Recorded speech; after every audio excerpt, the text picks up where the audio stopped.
This is Dead Serious, a show about short horror stories worthy of discussion. I'm Dead Palette, a colorful cartoon cat with a snarky attitude for a new generation. Today we're taking a look at The Search for Immortality by Slow Flood. Slow Flood has been a sponsor of my work. He has sent me very nice gifts and become a patron and everything. You should know that before we go into this. Seeing as I'm critiquing his story. But at the end of the day, what we're trying to do here is improve writing, so I'm still going to be as critical as I can. I do feel myself being softer at times with people who I know and everything, but bear that in mind. Let's get right into this story, and then there's some other stuff that we need to talk about afterwards. But let's get into this. An interesting but ghastly footnote in the bankruptcy proceedings of Franklin Scientific, an innocuous-sounding research organization which was at the time perhaps the foremost proprietor of discount cryogenic technology. Franklin tended to advertise in daytime and nighttime television, as well as local community newspapers, anywhere they could save a buck and reach a willing audience. You may not be aware, but cryogenics has been around, at least in theory, since the 1960s. In the 70s, the first person was preserved in this manner, and he's still on ice today. This is relevant in so much as you'd expect it to be a modern technology, but Franklin was out with direct-to-consumer advertising through the mid-80s up until their eventual dissolution in receivership in 1994. By then, the technology had already mostly been perfected, as much as some space-age snake oil life extension bullshit can be perfected. So here we're dealing with some pseudo-scientific bullshit, and our narrator is even acknowledging that there's bullshit to this, but whenever you're dealing with pseudoscientific stuff, I think that that's fertile ground for this kind of horror, for ashcan horror, for these kinds of things. I like that we even have examples cited. We're given dates. We're given the kind of mundane details that make this feel like it is real journalism, and that I think is valuable into furthering whatever direction the story chooses to go down the line. As much as you could perfect something like this, which even in the most optimistic literature really didn't guarantee much of anything except eternity spent lying in a state in a frozen coffin, still, between now and eternity, we'd surely master all of the secrets of life and death and be able to bring people back to life with future medical technologies. Franklin offered cryostasis preservation at the time of death for a fraction of what the larger outfits cost. The way they did this was simple. The old real estate adage: location, location, location. Okay, so that real estate thing is very true. We all know that location is super important, and so, again, that's a very pragmatic thing. That's something that is real world. Again, grounding this story. The imagery of cryostasis being a frozen coffin where you spend eternity is great, and the desires for avoiding death and anything that has to do with fear of death, again, is very fertile ground for horror. But I think in terms of succeeding or failing, the story isn't really doing either yet. What it's doing is trying to set itself up for success, and I think it's doing that very well. Let's keep going and see what kind of payoff we can get out of this story. By offshoring most of the preservation process and keeping the actual storage facilities out of the country, they were able to save on both location costs as well as licensing fees for the technology they used. Nobody really quite understood what to do with license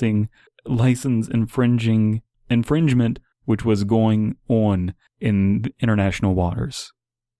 Again, offshoring your stuff, lowering costs is very pragmatic, very realist. It had eventually been revealed that Franklin had greatly underestimated the cost of keeping cryogenic preservation facilities reasonably staffed and running. For the last several years, it had been sort of a Ponzi scheme. Payments for newly deceased were being funneled into keeping their earlier patients properly preserved. The corpses of those unlucky souls ended up buried in a quicklime pit under Franklin's cryogenic storage facility in Mumbai. So we have ethical impropriety and not really taking care of the stuff and Ponzi schemes. That's cool. Let's keep going. A Franklin facility built in the sub-Saharan African region was completely abandoned by all scientific, administrative, and security staff outright. It's said that they just all walked out of the facility, hopped the jitney to the airport, and got the proverbial fuck out of Dodge. I had to look up the definition of jitney, a small bus or car following a regular route along which picks up and discharges passengers, originally charging each passenger 5 cents. Okay, so it's a bus. Moving on, the facility was quickly looted for everything useful, valuable, or edible, and designations which apparently applied to some of 5,000 of Franklin's customers. So that is a lot of dead bodies that are frozen. That's a bizarre idea. Just like piles of dead bodies. Frozen solid. That's a cool image. When news of all of these shenanigans went nuclear, Franklin was forced to declare bankruptcy under the deluge of bad press and lawsuit filings. There was a serious consideration for parts of state and local authorities in the U.S. regarding criminal charges for Ian Franklin, the founder of Franklin Scientific, as well as many of the other major players in the company. The real difficulty was finding a crime which they could actually charge them with, as the cryogenics industry is and was completely unregulated, and many of the activities went on outside of American jurisdiction. Again, this has all kind of been like a legal documentary of a legal thriller kind of thing, like a CSI kind of, or that American crime story about O.J. Simpson. That was slipping my mind for some reason. One of those kinds of stories. So it does kind of feel like a documentary. It does feel very realistic. This almost feels like a script that would be read in a voiceover on a documentary. And I enjoy that kind of writing when you're lying in that manner. Because I don't know how real any of this is. So I'm going to look it up afterwards.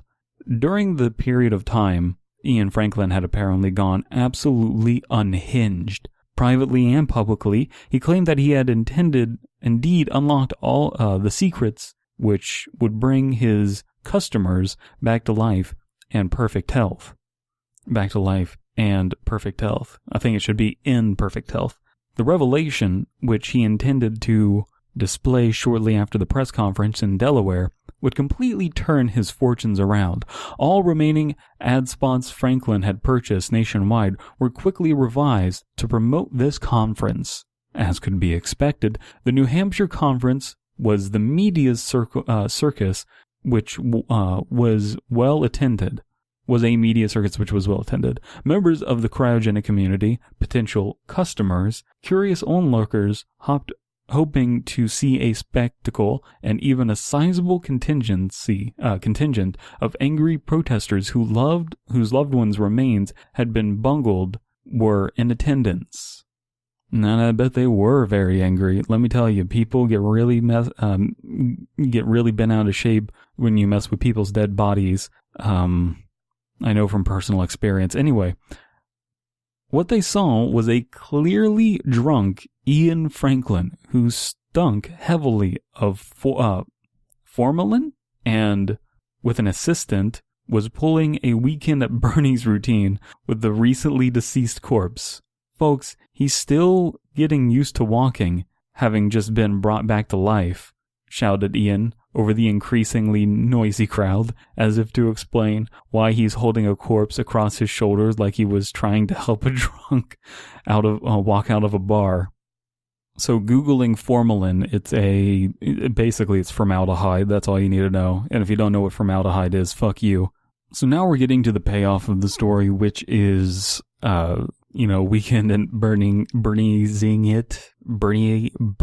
I can't even do that. The idea of bringing a dead corpse in there and just kind of like joking about it, that is the kind of cockiness that you would expect from these kind of shysters, these kind of snake oil salesmen. This is something that you would expect them to do. You have that, one guy who was selling that HIV drug at like comically inflated prices, and he just walks into court smiling like an asshole. And whoever it was that was doing Napster back in the day, he came in with a Metallica shirt, just like being facetious to Metallica, being an asshole to them. This is the kind of thing that you would expect from these kind of CEOs that are trying to ride the line of the law. That is, and upon itself, believable. I could believe someone is that much of an out-of-touch asshole to do something like that. The question that I have at this point in the story is, where is footage of this? Because this is a media circus. This is something that the media's been drawn to. So I would expect there to be some sort of explanation as to why there isn't footage of this, or, in any notable people, bringing this up outside of the person telling us this here. It feels like something that you would run across. But anyway, the mood of the crowd turned ugly, with disgust turning to outrage, turning to outright death threats being shouted from the audience members. Ian Franklin turned and stood straight to address the crowd, leaving his assistant holding the entire weight of the corpse, which slumped downwards like a rag doll. He opened his mouth to speak, but instead of words, a torrent of vomit came out from his mouth, reeking heavily of whiskey. His assistant dropped the corpse in stunned silence and ran off stage and out the back door. The Annual Purge, 11/20/16, The Blackout. Okay, so Slow Flood himself is a musician from Houston, Texas.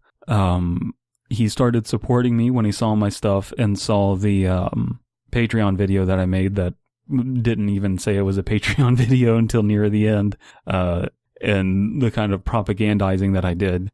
And that's how I framed it, and that's how he also frames this. This is a story that is in connection to some of his music.